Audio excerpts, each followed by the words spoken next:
Pakistan has every right to take decisions whatever it deems in its interest, but surprisingly, India has made it incumbent upon itself to raise hue and cry on them every now and then. Islamabad has recently decided to repatriate all illegal immigrants from the country, and by every aspect, the country has the right to do so. However, India has started maligning Pakistan, calling it an alleged mistreatment of the Afghans, despite the fact that the authorities have made it clear on many occasions that the repatriation drive is not specific against any particular nationality.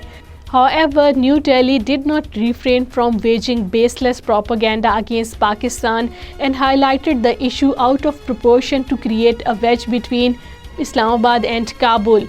Political analysts believe that the unnecessary hype of repatriation of illegal immigrants, including Afghan nationals, by Pakistan is also a face-saving effort by India after the closure of Afghan embassy in New Delhi and the denial of visas to the Afghan students. On the other hand, Afghans residing in India for the last 15 years is suffering from socio-economic ordeals as they have no mode of income, education or health facilities. On the contrary, Pakistan, although is not a signatory of the 1951 Refugee Convention, but grants the Afghan nationals a legal status of refugee, making them eligible to access basic social services including education and health. India, on the contrary, has revoked Afghan student visas despite knowing that thousands of the Afghan students are dependent on its universities.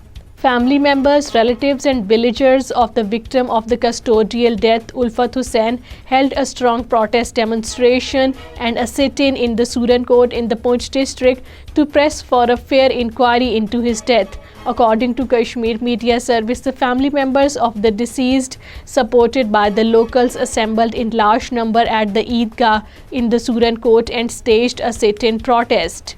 Counter-intelligence Kashmir unit has raided several houses in the occupied Kashmir.